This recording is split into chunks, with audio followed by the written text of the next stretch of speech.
Des soirs, sur mes livres éteints, ou comme en un miroir, j'ai reflété mon cœur lassé, mon cœur du soir. Après un jour vécu sans gloire et sans vaillance, lampe immobile, l'armée, dans le silence, vous fait pour le sommeil qui vient, torpidement, clore mes yeux fanés et mon attristement. Lampe brûlait, durant des heures et des heures, encore, inutile pour tous, mais les meilleurs, pour le rêve veillé, dont mon esprit, hélas, au clair-sang d'un matin ne se souviendra pas.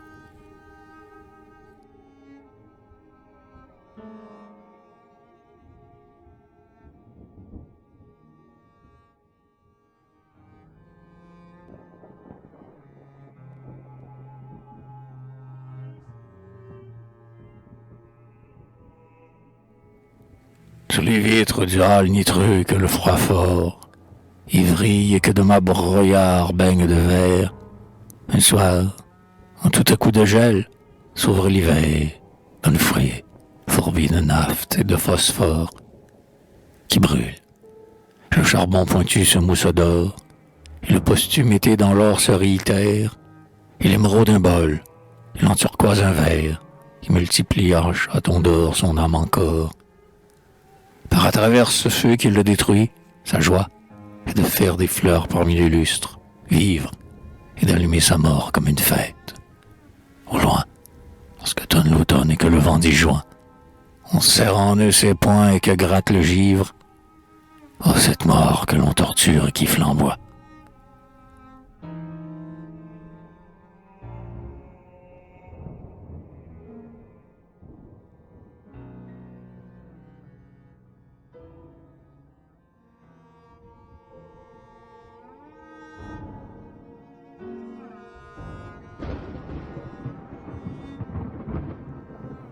Sais-je où? C'est quelque part en des pays du Nord. Le sais-je? C'est quelque part sous des pôles aciereux, où les blancs ongles de la neige griffent des pans de rocs nitreux. Et ces grands gels, reflétés brusquement, en des marais d'argent dormant, et ces givres qui grincent et pincent les lancettes d'un taillis mince, et ces minuits ainsi qu'un grand bloc blanc, sur les marais d'argent dormant, et ces minuits qui pincent et grincent, et, comme une grande main, rincent les cristaux froids du firmament. Et c'est en ce lointain nocturne, comme une cloche taciturne, qui tait son glas mortellement. Et c'est encore grand-messe de froid, et de drève comme en cortège. C'est quelque part en un très vieux pays du Nord, sais-je. Mais c'est vraiment dans un vieux cœur du Nord. En moi.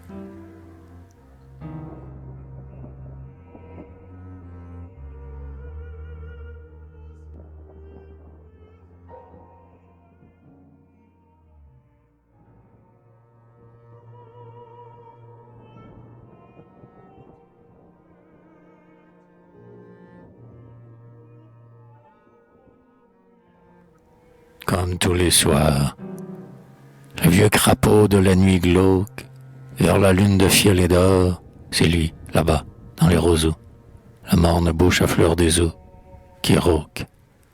Là-bas, dans les roseaux, ses yeux immensément ouverts, sur les minuits de l'univers, c'est lui, dans les roseaux, le vieux crapaud de mes sanglots. Quand les taches des stellaires poisons mordent le plomb des horizons, écoute, il se rappe du fer par l'étendue. C'est lui. J'ai toujours voix entendue, là-bas dans les roseaux. Monotone, fleur des eaux. Monotone, comme des gonds. Monotone, s'en vont les sons. Monotone, par les automnes. Les nuits ne sont pas assez longues pour que tarissent les diphtongues, toutes les mêmes de ces sons qui se frôlent comme des gants. Ni le noroît assez strident, ni les hivers assez mordants, avec leur triple rang de dents, gel, givre et neige, afin que plus ne monte en cortège les lamentables lamentos du vieux crapaud de mes sanglots.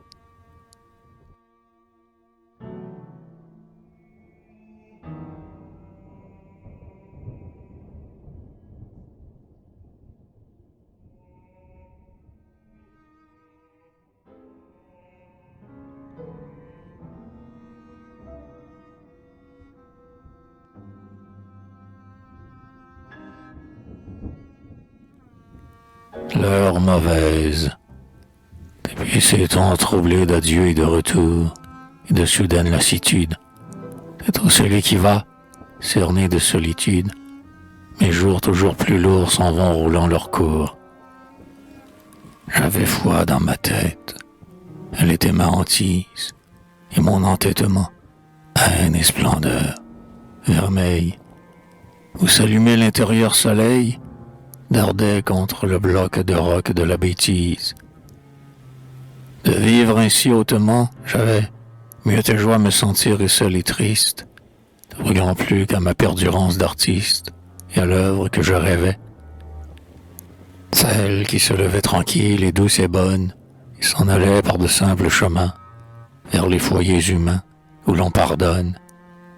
Ah, comme il fut plombant ce soir d'opacité, quand mon âme minée infiniment de doute, et tout à coup d'arbre à terre barre à mes routes, et les ardats, craquements noirs, ma volonté, à tout jamais morte, mes fermetés brandies, mes poings, flasques, mes yeux, fanés, mes orgueils, serres, mon sang coulait péniblement jusqu'à mes nerfs, et comme des suçoirs gluaient mes maladies. Et maintenant que je m'en vais vers le hasard, dites, je veux qu'en un lointain de sépulture, comme un marbre brûlé de gloire et de torture, rouge éternellement se crispera mon art.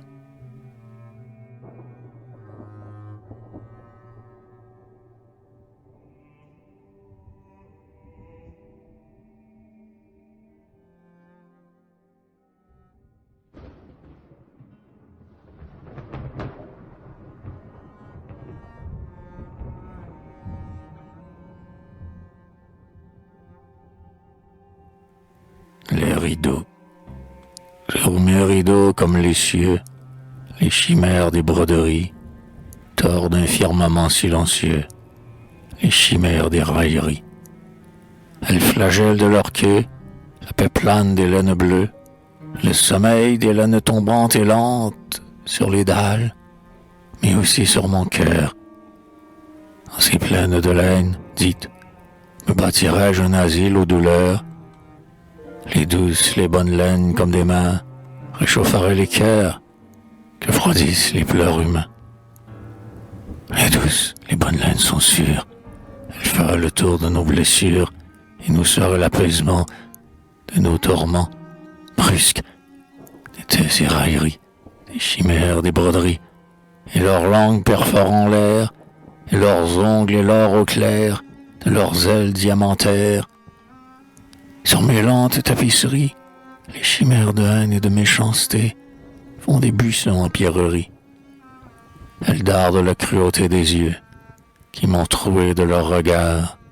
Au jour d'erreur et de hasard, elles ont des ongles aigus et longs, et leurs caprices sont volants, comme des feux à travers cieux.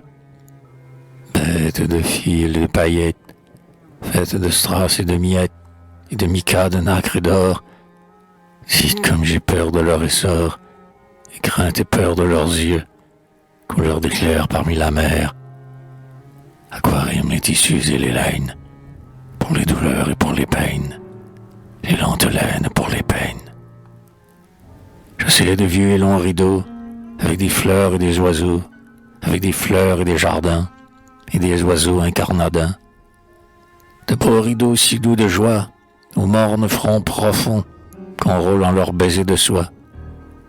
Les miens, ils sont hargneux de leur chimère, ils sont des grands rideaux, couleur de cieux, un firmament silencieux, de signes fous et de haine ramère. Aquarium leur traîne et leur laine. Mon âme est une proie, avec du sang et de grands trous, pour les bêtes d'or et de soie. Mon âme, elle est béante et pantelante, elle n'est que là que déchirure, où ces bêtes, la coupable armure, d'ailes en flammes et de rostres ouverts, morts de leur faim part au travers. Aquarium les tissus et les laines, pour y rouler encore mes peines. Les jours des douleurs consolées, avec des mains auréolées, et la pitié comme témoin, ces jours de temps lointain, comme ils sont loin. Mon âme est désormais celle qui s'aime, à cause de sa douleur même, qui sème en ses lambeaux, qu'on arrache d'elle en drapeau de viande rouge. Les chimères de soie et d'or qui bougent, qu'elle griffe les laines de mes rideaux à lente traîne. Il est trop tard pour que ces laines me soient encore ici câlines.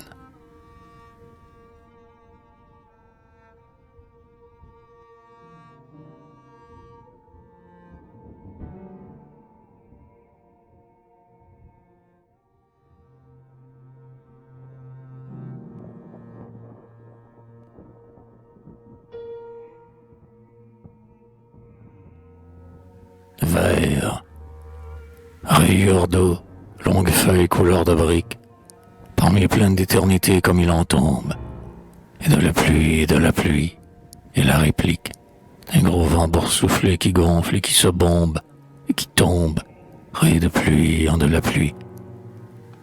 Il fait novembre en mon âme, feuilles couleur de ma douleur comme il en tombe, parmi pleines d'éternité, la pluie, goutte à goutte, depuis quel temps s'ennuie. Il fait novembre en mon âme, et c'est le vent du nord qui clame, comme une bête dans mon âme. Feuilles couleur de lit et de douleur, par mes plaines et mes plaines comme il en tombe. Feuilles couleur de mes douleurs et de mes pleurs, comme il en tombe sur mon cœur. Avec des loques de nuages, sur son pauvre œil d'aveugle, s'est enfoncé dans l'ouragan qui meugle, le vieux soleil aveugle. Il fait novembre en mon âme. Quelques osiers en des mares de limon veulent, et des cormorans d'encre en du brouillard, et puis leurs cris qui s'entêtent, leurs mornes cris, monotones, vers l'infini. Il fait novembre en mon âme. Une barque pourrie dans l'eau, et l'eau, elle est d'acier comme un couteau, et des saules vides flottent à la dérive, lamentables, comme des trous sans dents des gencives. Il fait novembre en mon âme. Il fait novembre et le vent brame, et c'est la pluie à l'infini, et des nuages en voyage, par les tournants loin de mes parages. Il fait novembre en mon âme, et c'est ma bête à moi qui clame, immortelle, dans mon âme.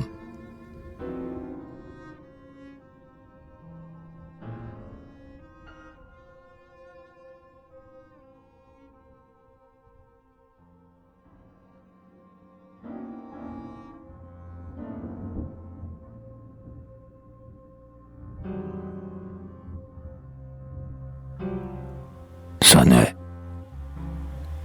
Par les pays des soirs, au nord de ma tristesse, mots d'automne, le vent se pleurant de la pluie, et m'angoisse soudain d'une nuée enfuie, avec un geste au loin d'âpre scélératesse.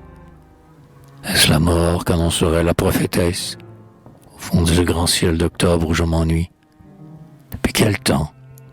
Suivre un vol d'oiseaux de suie, tourner dans les finis leur si même vitesse? Attendre et craindre d'être, et voir, en attendant, toujours le même rêve, en l'air moite et fondant, avec ses cormorans de deuil curvés des lignes. Soit le pêcheur lassé de la douleur, celui dont la nuée interprète les signes, pêche de la rancune dans les bas-fonds du cœur.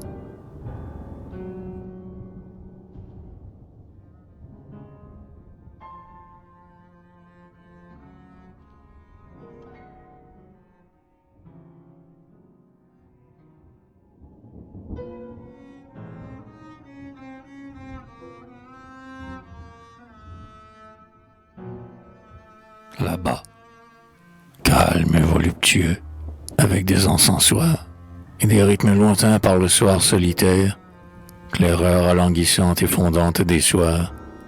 Le soir, sur des lits d'or, s'endort avec la terre, sous des rideaux de pourpre, et longuement se tait.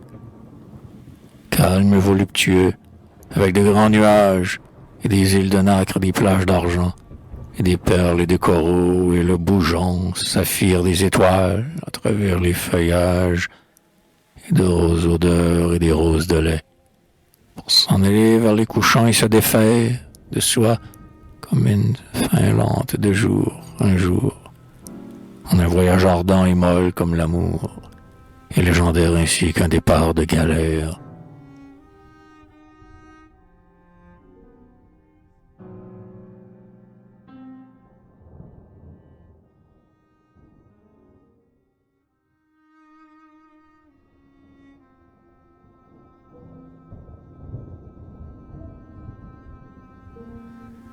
Silencieusement, en un plein jour, l'armée de lampes qui brûle en l'honneur de tout l'inexprimé du cœur, le silence, par un chemin de rampe, descend vers ma rancœur. Il circule très lentement par ma chambre d'isolement. Je vis tranquillement en lui. Il me frôle de l'ombre de sa robe. Parfois, ses mains et ses doigts d'aube closent les yeux de mon ennui. Nous nous écoutons ne rien dire, et je rêve de vie absurde et l'heure expire. Par les croisées ouvertes à l'air, des araignées tissent leur tamis gris. Depuis combien d'années? Saisir le va-et-vient menteur des sequins d'or qu'un peu d'eau de soleil amène au long du bord, lisser l'écran du vent qui passe et se futiliser, le cœur intègre et plein de sa folie allègre, regarder loin vers l'horizon fallace, aimer l'écho parce qu'il n'est personne, et lentement traîner son pas qui sonne par les chemins en volute de l'inutile. Être l'oreille mince et ductile qui se repose encore dans les villes du soir, lorsque déjà le gaz mord le trottoir. S'asseoir sur les genoux de marbre d'une vieille statue au pied d'un arbre et faire un tout avec le socle de granit qui serait là depuis l'éternité, tranquille, avec autour de lui un peu de fleurs jonquilles, ne point saisir au vol ce qui se définit, passer, ne pas trop s'arrêter au passage, ne jamais repasser surtout, ne savoir l'âge, ni du moment, ni de l'année, et puis finir par ne jamais vouloir de soi se souvenir.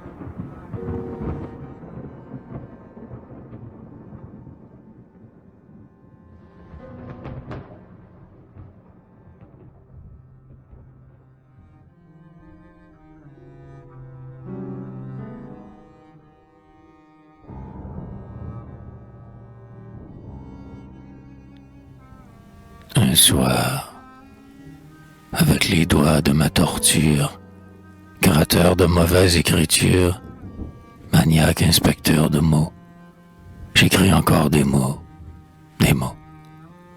Quant à mon âme, elle est partie. Morosement et pour extraire l'arrière-fait de ma colère, aigu d'orgueil, crispé d'effort, je racle en vain mon cerveau mort. Quant à mon âme, elle est partie. Je voudrais me cracher moi-même, la lèvre en sang, la face blême, l'ivrogne de son propre moi, s'éructerait en un renvoi. Quant à mon âme, elle est partie. Ah, me lasse de rage qui rage, d'être lassé de son orage. La vie en lui ne se prouvait que par l'horreur qu'il en avait. Quant à mon âme, elle est partie. Mes poings ont tordu dans le livre l'intordable fièvre de vivre. Ils ne l'ont point tordu assez, bien que mes poings en soient cassés. Quant à mon âme, elle est partie. Le vent du soir suprême écoute, s'entend là-bas sur la grande route. Clos tes volets, c'est bien fini, la mort aux dents vers l'infini.